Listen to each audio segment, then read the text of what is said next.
Senhoras e senhores, acabamos de ver a história ser escrita diante de nossos olhos novamente nessa Copa do Mundo de 2026. A seleção portuguesa, uma das favoritas ao título, acaba de empatar com a República Democrática do Congo em sua estreia na Copa do Mundo. E galera, eu vi esse jogo aqui inteiro e eu trouxe para vocês aqui minha visão sobre como foi. Mas antes, gostaria de pedir a todos que estão acompanhando nosso conteúdo e estão gostando, para já deixarem um like no vídeo, se inscreverem no nosso canal. Lembrando, estamos com uma meta de bater 1.000 inscritos. Vou deixar para vocês aqui em quantos inscritos a gente está nesse momento, então nos ajude a bater essa meta.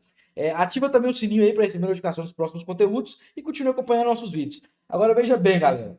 É, Essa partida, né? Muita gente vinha ventilando aí antes de começar que, pô, Portugal ia vir para golear, né? Principalmente pelo Messi ter feito aquela atuação de gala no dia de ontem. O Cristiano ia querer rebater. Mas assim, galera, lembrando, né, que a Espanha empatou aí, uma das favoritas a ganhar a Copa do Mundo de 2026, empatou com a seleção de Cabo Verde na estreia. Então eu já estava meio assim. E a seleção do Congo não é uma seleção tão desconhecida assim, né, quanto o Cabo Verde. Não é a primeira vez que jogam a Copa do Mundo, apesar de ter muitos e muitos anos que não jogam. E tem jogadores conhecidos, né? O próprio Issa, que fez o gol, né? Jogador do Newcastle, o Wan-Bissaka do West Ham, tem também o Tuanzebe, o zagueiro, o próprio Bakambu também, né? Do Real Betis. Então, assim, jogadores conhecidos aí, uma seleção que é muito física, né? Uma seleção que tem muita força física, muita explosão, jogadores de velocidade e, cara, vieram numa proposta muito simples, né? 5-3-2 com essa linha de 5 defensores, 3 zagueiros ali cercando o Cristiano Ronaldo,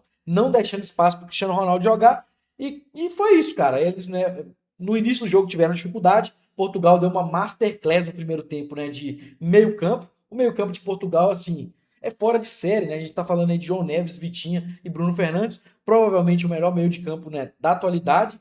E, cara, deram uma masterclass no primeiro tempo, de fato, 80% de posse de bola, quase 5 vezes mais passes trocados, mas numa bola aérea aí, depois do gol, né, eu acho que eles quiseram cadenciar demais o jogo. Acho que depois de fazer o gol, eles deram uma, entre aspas, relaxada, quiseram cadenciar demais, né, não chegaram para fazer aquela triangulação ali, para poder tentar definir uma jogada, para poder, né, ampliar o placar. E assim, numa bola aérea aí, sentiram falta do Rubem Dias de fato, né, o zagueirão português, e tomaram um gol de empate, né, do Issa.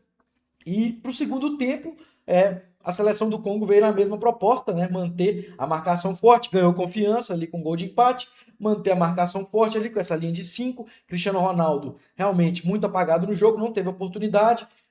Portugal novamente cadenciando o jogo e não conseguindo chegar para essa triangulação. Às vezes, né, vez ou outra ele até esboçava que ia chegar, ia fazer algo, né?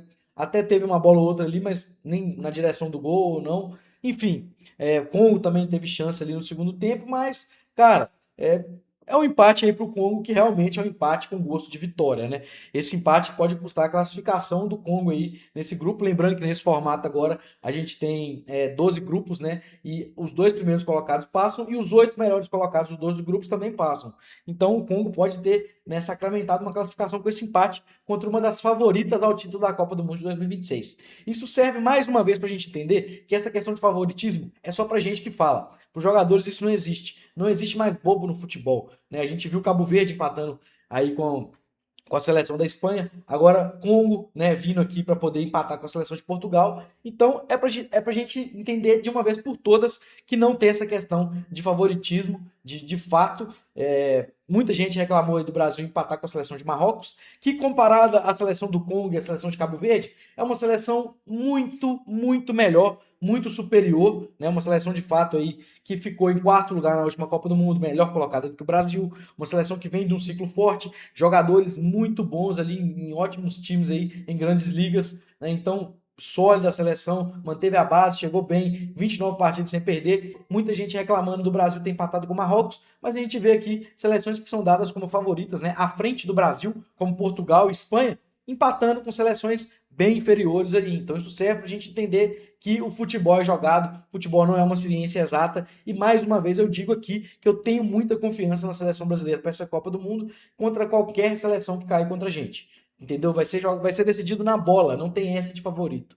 Então, se a gente não é os mais favoritos, né, se nós não somos os mais favoritos, né, mas a gente é um dos favoritos aí entre tantos favoritos, entre aspas, pode ter certeza que a gente tem chance de ser campeão sim, e eu acho que a seleção brasileira vem forte, né, depois do que aconteceu em 2022, acho que os jogadores ali, os remanescentes que ficaram daquela época querem demais, e os que chegaram agora também, né, vão querer demais também, então vamos ficar confiantes, vamos nos manter confiantes e entender que com jogos como esse que essa questão de favoritismo não existe, de fato, futebol é jogado no campo e é dentro do campo que é decidido. Se chegar lá e der bobeira contra uma seleção abaixo, vai empatar, vai perder. Ao mesmo tempo que se chegar contra uma seleção considerada melhor e jogar bem, pode ganhar facilmente, né? Pode fazer um placar elástico, pode acontecer um empate, pode acontecer de tudo. Então, de fato, é assim que funciona o futebol. Eu quero saber a opinião de vocês sobre essa partida, quem assistiu, quem não assistiu também, né, com o nosso parâmetro aqui. O que vocês acharam? Deixa aqui nos comentários, vamos trocar essa ideia, vamos debater. E novamente, quem está acompanhando o nosso conteúdo, está gostando, deixa o like no vídeo, se inscreve no nosso canal, ativa o sininho para receber notificação dos próximos conteúdos. Lembrando, nossa meta de 1.000 inscritos, nos ajude a bater essa meta e continue acompanhando nosso conteúdo aí. No mais é isso, valeu, tamo junto.